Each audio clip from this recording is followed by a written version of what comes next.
Third Crusade rages in the Holy Land.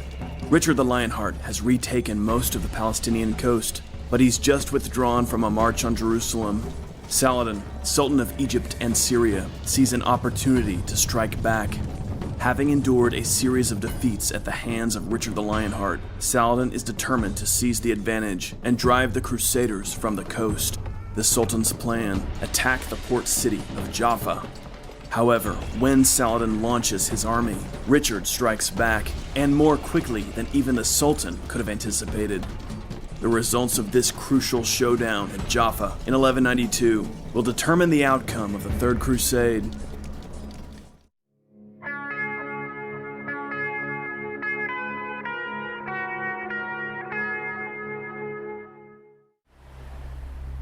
In the summer of 1192, the Third Crusade reaches an impasse.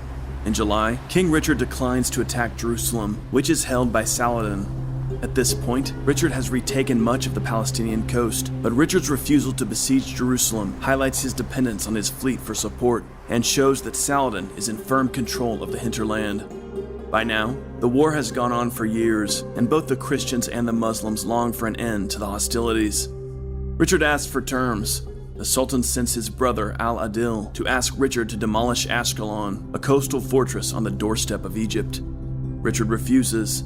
He wants the Sultan to acknowledge Christian control of the coast, including Ashkelon. Al-Adil returns to his brother with the report that the English king refuses to demolish even a single stone of Ashkelon. Meanwhile, Richard strengthens Ashkelon's defenses. The war must go on. Toward the end of July, Saladin hears that Richard is at Acre, the chief city of the Crusaders. Richard is planning to besiege Beirut. Saladin decides to counter this move by striking at Richard's southern lands. Jaffa has been newly restored and garrisoned by the Lionheart. Located within striking distance of Jerusalem, Jaffa is an important site. If Saladin can capture it, he will cut Richard's lands in two and threaten the Christian position in Palestine. In the final days of July, Saladin gathers his army and moves toward Jaffa.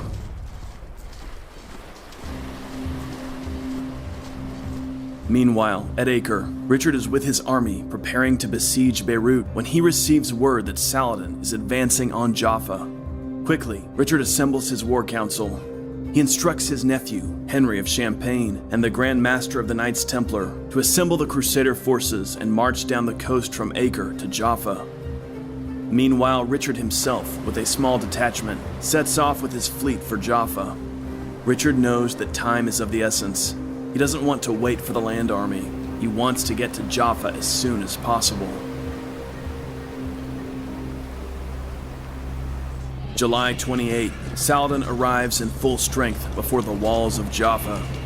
He divides his army, placing the right wing under his son Al-Zahir and the left wing under his brother Al-Adil, while he commands from the center.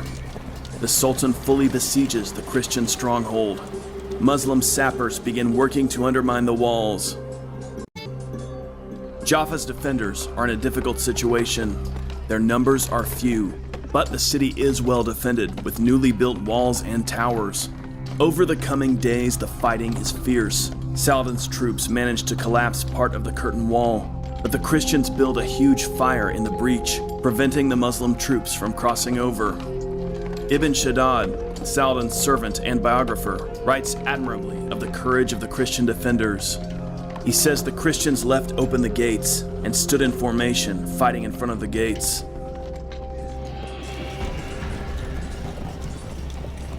By July 31st, Saladin's forces inflict even more damage on Jaffa's walls. The Christians send the Knight Abderrahmans and Bishop Randolph of Bethlehem as emissaries to the Sultan. Saladin grants terms. He will allow the Christians to ransom their lives if they'll relinquish Jaffa. The Christian garrison withdraws to the citadel to await the Sultan's agents, while Muslim troops enter the town and put it to sack. By morning, Saladin's camp is abuzz with rumor that King Richard is on his way with a fleet. The Sultan is eager to get the Christians out of the citadel. He sends Ibn Shaddad and his son Al-Zahir to collect ransoms from the garrison and remove them from the citadel.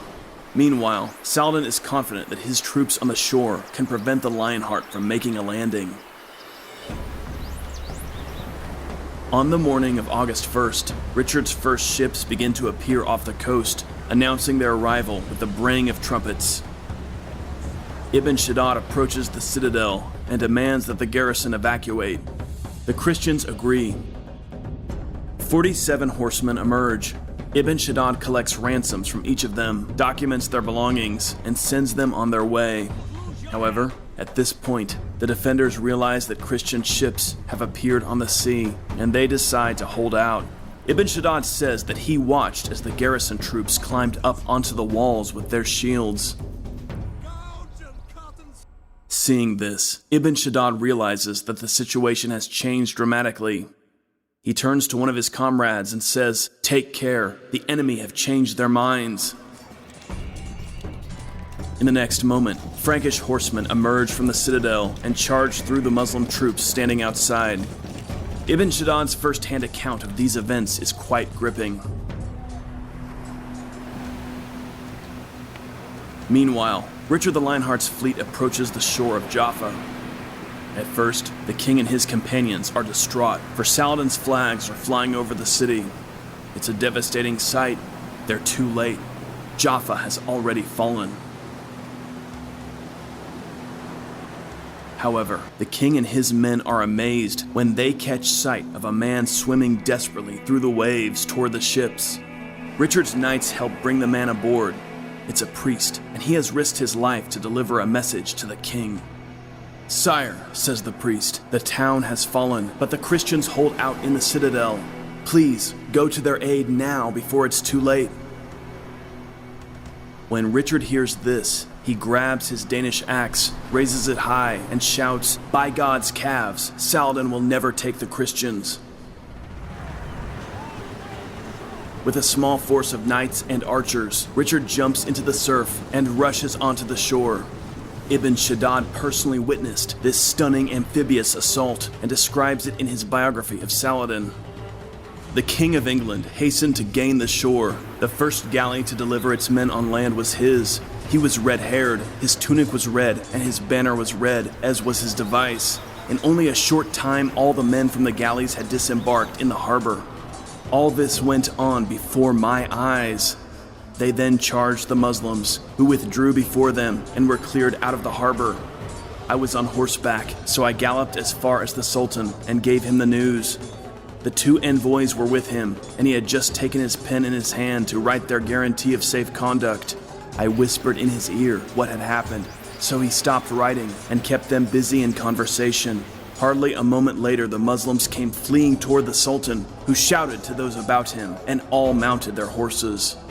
He seized the envoys and ordered the baggage train and the camp to move back to Yazur. This is a truly remarkable moment in military history. Richard the Lionheart, accompanied by a small force, hurls back Saladin's army from the shores of Jaffa.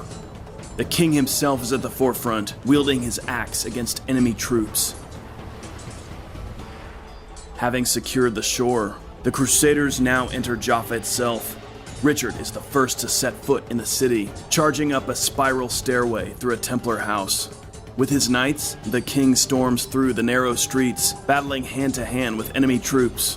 Soon, the town is cleared of Muslim forces.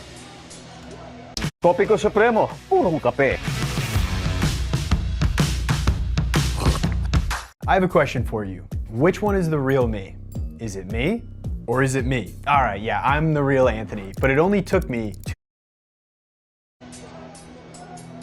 Richard's men mount the walls, throwing down Saladin's banners and raising up the standard of the Lionheart. Euphoric, seized the envoys and ordered the baggage train and the camp to move back to Yazur. This is a truly remarkable moment in military history. Richard the Lionheart, accompanied by a small force, hurls back Saladin's army from the shores of Jaffa. The king himself is at the forefront, wielding his axe against enemy troops. Having secured the shore, the Crusaders now enter Jaffa itself. Richard is the first to set foot in the city, charging up a spiral stairway through a Templar house. With his knights, the king storms through the narrow streets, battling hand-to-hand with enemy troops. Soon, the town is cleared of Muslim forces. Richard's men mount the walls, throwing down Saladin's banners and raising up the standard of the Lionheart. Euphoric, the Christians emerge from the citadel to cheer their king. The Lionheart has triumphed. Jaffa is saved. Richard occupies the position Saladin had held, while the Sultan himself beats a hasty retreat. Saladin had all but reduced Jaffa, only to have Richard arrive and totally reverse the situation. The riveting accounts from the primary sources make these events all the more alive to us. It is fascinating that the most powerful and vivid account of these events comes from Saladin's own chronicler, Ibn Shaddad, who personally watched the Lionheart in action. Richard now has his men break up pieces of his ships to create a wooden fortification before Jaffa. Meanwhile, Saladin withdraws to Ramla. Having secured Jaffa, Richard dispatches a messenger to Saladin, asking him to send envoys. Saladin sends his brother Al-Adil's chamberlain, Abu Bakr, and several Mamluks to meet with King Richard. Already, Richard knows Abu Bakr and his companions well from past meetings with Al-Adil. Indeed, Richard is on friendly terms with this group of Muslim warriors. Ibn Shaddad describes their meeting. King Richard had made friends with several of the elite Mamluks and had knighted some of them. He was on very good terms with them as they met with him on numerous occasions. When the group mentioned came before him, he was both serious and lighthearted. He said, "This Sultan of yours is a great man. Islam has no mightier prince on earth than him. How is it he departed merely because I had arrived? By God, I had not even put on my hauberk and was not ready for anything. On my feet I wore only sea boots. Why did he withdraw?"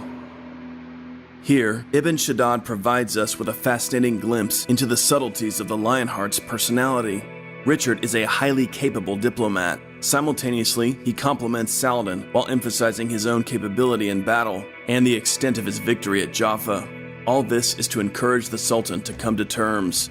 It's also fascinating that a great Crusader king could strike up a certain friendship with Abu Bakr and other emirs and Mamluks.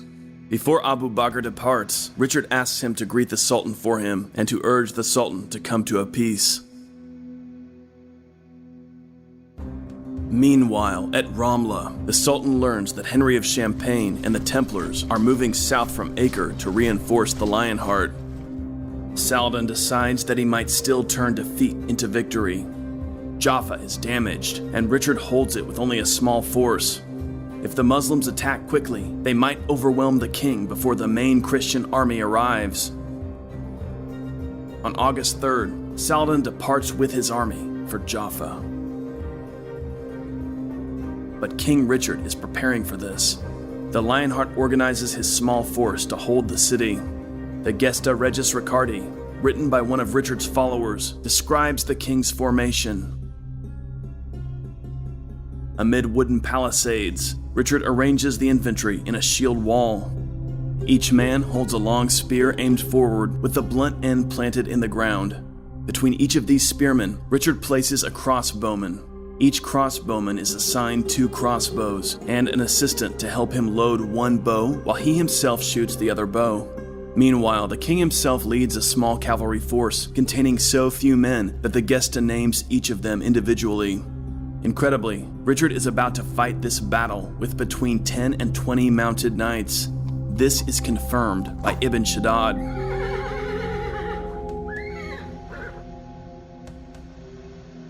Saladin approaches Jaffa with a force of around 10,000 men. When he realizes that Richard's force is so small, he's exhilarated. Finally, the moment has come when he will crush the Lionheart. The Sultan has a fully equipped army, and Richard has less than 2,000 men, with less than 20 horses. The position of the Christians seems impossible.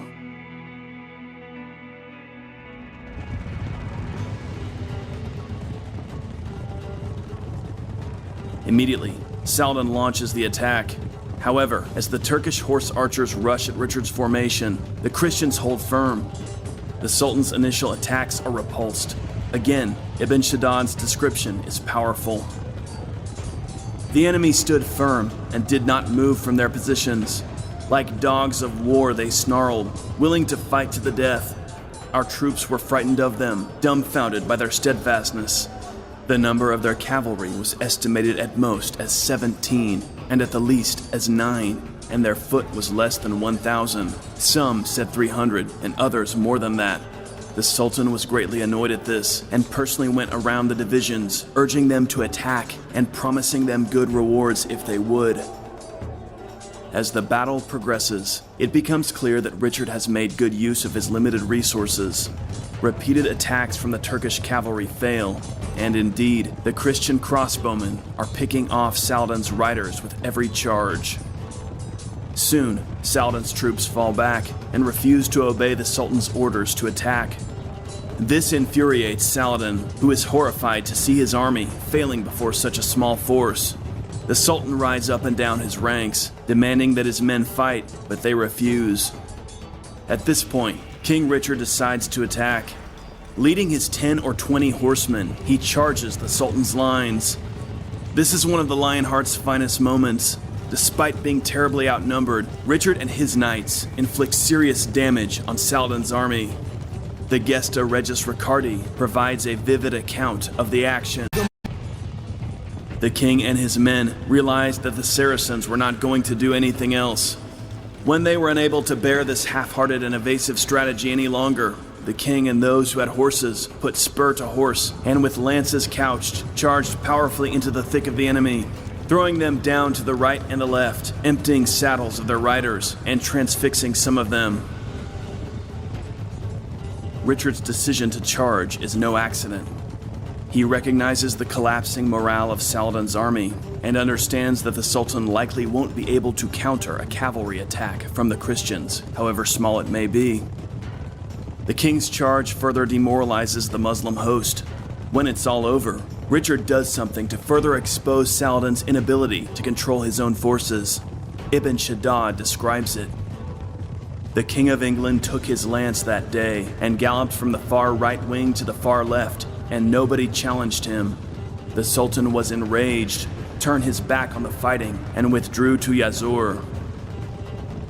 At this point, Saladin realizes the extent of his defeat. He calls for a retreat, and the Muslim army withdraws. Once again, Richard the Lionheart has won a great victory over Saladin. Indeed, one of the most remarkable victories in military history. Fortunately, the battle was carefully recorded by the chroniclers in both camps, who repeatedly confirm one another's details. We are fortunate that such a fascinating episode was so well documented. The Battle of Jaffa destroys Saladin's plan to dislodge King Richard from the coast. Jaffa is saved for the Crusaders. For Richard, this is a crucial victory. Had Saladin succeeded, the very position of the Christian domain in Syria-Palestine would have been threatened.